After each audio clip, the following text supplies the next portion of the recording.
Olá!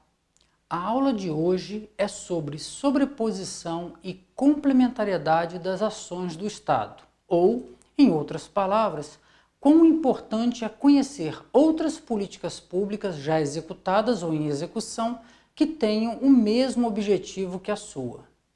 Quando um gestor propõe uma política pública, ele precisa primeiro fazer o diagnóstico do problema, ou seja, identificar o problema e as suas causas potenciais. Depois ele precisa desenhar a política pública para resolver aquele problema, definindo o seu objetivo, o seu público-alvo e as suas metas. Em terceiro, ele precisa desenhar a estratégia de implementação daquela política e de seu monitoramento. E por fim, ele define a forma de mensuração do retorno econômico e social da sua política. Mas uma etapa importante e que quase sempre é esquecida é a busca de evidências para ajudar a desenhar corretamente a política. E o que são essas evidências? Um famoso pesquisador brasileiro disse certa vez que o Brasil é o maior celeiro de políticas públicas do mundo, mas também é um país que não guarda a história dos seus casos de sucesso e fracasso na implementação dessas políticas. Sem o conhecimento das experiências passadas e até presentes, estamos fadados a cometer os mesmos erros e a não aproveitar o conhecimento gerado pelos casos de sucesso, além de gastar mais recursos públicos do que deveríamos com sobreposições de políticas para resolver o mesmo problema. Portanto, uma etapa que eu gostaria que você incluísse na sequência de construção da sua política pública é a busca dessas experiências. E o que ganhamos ao estudar essas experiências? Se existem políticas já implementadas com sucesso, seja no seu estado ou município, ou em outro, ou até no governo federal, o estudo delas te permite, por exemplo, aperfeiçoar o desenho da sua política, a partir do conhecimento sobre a fundamentação, a implementação e a avaliação dessas políticas já implantadas, melhorando o diagnóstico do seu problema, do público de interesse e das possibilidades de intervenção pretendidas no âmbito da sua política.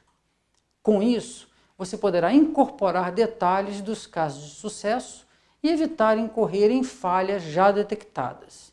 E mais, no caso de haver outras políticas em execução para o alcance do mesmo objetivo, ao conhecê-la, você pode evitar redundâncias de políticas que poderiam estar mais articuladas ou até mesmo conjugadas. E se você encontrou informações sobre uma política que foi descontinuada, estudá-la também pode ser importante. Busque entender por que ela foi descontinuada, conhecendo as deficiências que fizeram com que o seu desempenho não tenha sido como esperado. E muito importante, à luz dessas experiências fracassadas, faça uma autocrítica sincera. Veja se você possui argumentos fortes que sustentam que a sua proposta terá mais sucesso do que aquela política no alcance dos seus objetivos.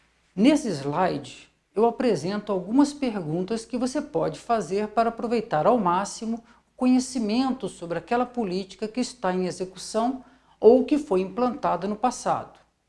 Se ela está em execução, por exemplo, você pode perguntar: como ela está se desenvolvendo?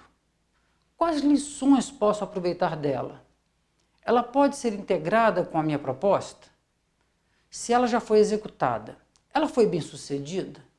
Quais lições posso aproveitar dos seus erros e acertos? Esses são apenas alguns exemplos de perguntas que podem ser feitas.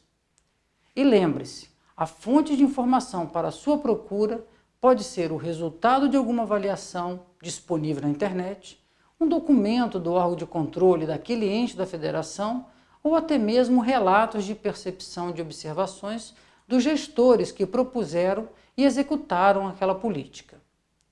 Qualquer evidência é bem-vinda para aumentar a efetividade da política que você está desenhando. Boa sorte!